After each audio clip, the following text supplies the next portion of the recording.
Hi guys, welcome to another coaster review on this channel. Today we're going to be reviewing Superman Escape at Warner Bros. Movie World in Australia, my home park. So right now this is actually my favourite launch coaster. I've ridden a few. I've ridden two families and two thrill launch coasters. I think I've probably ridden more thrill launch coasters. I'm not too sure. I've ridden a decent amount of launch coasters, but this is by far the best I've ridden. So Superman is a Intamin hydraulic launch coaster. It was built in December of 2005 at a cost of 16 million Australian dollars. So it was pretty expensive for the time. So as I said, it's a hydraulic launch coaster, and it has a height of 40 meters, around 40 meters at least. That's the top hat right after the launch. And it has a length of 760 meters of track. It's not that long at all, and that equals to 2,490 feet of track in English terms. I don't know. It also has a speed of 100 k's an hour, which it does reach in 2 seconds due to that launch. And it also has a max vertical angle of 90 degrees.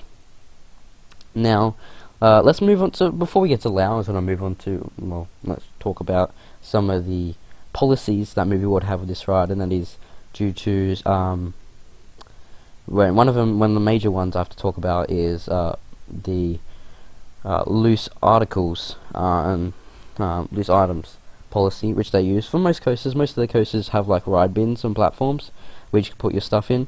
But obviously this doesn't, so you need to buy lockers, which is on the left side of the entrance of the ride. Now this coaster is very photogenic. There is like a pathway that goes under the launch, and that's from that goes to Arkham, which you can pretty much see the whole entire layout from there. You can get some good pictures, and also when it goes out of the tunnel next to the entrance as well, great pictures there. Awesome scenery as well. So you're gonna go into the queue line. I don't think I'm probably not gonna find any pictures for this, because as I said, you can't put any loose articles in the queue line.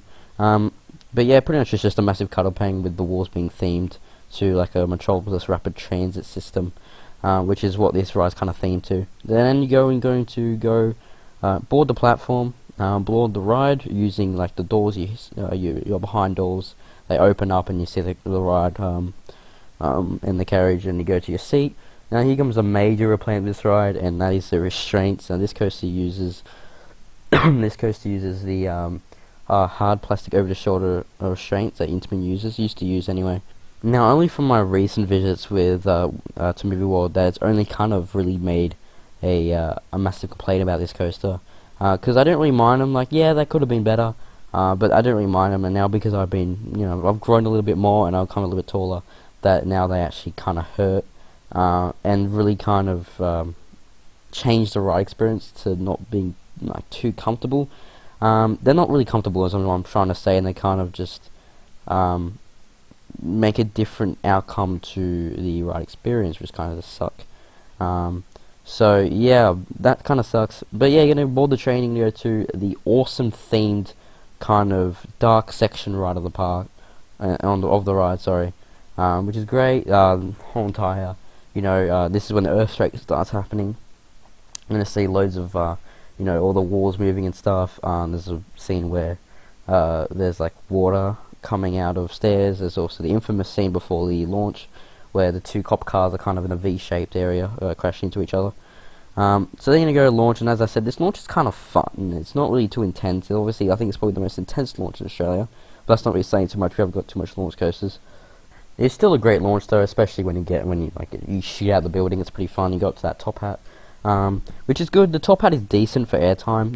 Especially on the back row, you don't get too much, but the drop in the back row is awesome.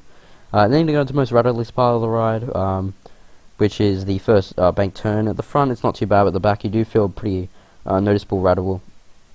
Which, if you do have your hands up, you're kind of gonna get a little bit hang-bagging. But if you keep your head back, you're fine. Then you up the first airtime hill, and it kind of sucks, as this airtime hill is so promising, and it could be so much better, but it kind of I wouldn't say it's good. It's a good airtime, especially in the front. You get some decent airtime, But with the restraints, as I said, with those hard plastic over the shoulder restraints, they kind of do kind of make that don't really make that element as exciting as it should be, especially when you think that this ride has so much, is so promising if it did have infinite T-bars, but it's whatever. Then you go through the building and outbuilding, good head chopper effects. Then you go through the second airtime hill, just a good pop of airtime there. Then you go into the last bank turn, which is going to put you back right where the end of the ride is, which is the brake run, and then that's pretty much the end of the ride. Now, as I said, there's just some small little things with this ride. Personally, I would prefer the front, due to the fact that the back does have a rattle at some points of the ride, and also the restraints aren't as hard as they are on the back. I do feel that the restraints do push down further at the back, so that's why I kind of choose the front over it. And the airtime in general, especially with the restraints feeling a little bit more comfortable than they do on the back, feels a little bit better. But yeah, overall out of 10, I'd give this great accelerator coaster a 9. As I said, just little minor things with it. As I said, the restraints and rattle at some points of the ride. It kind of just obviously kind of makes that not get the perfect score. And also the ride length, as I said at the start of the video, it isn't too long of a ride, and you can see the layout is not that long either. But other than that, it's a really good ride, and personally I do love the 1-2 punch here at Movie World. It is a fantastic ride. So thank you guys so much for watching, and I'll see you guys later.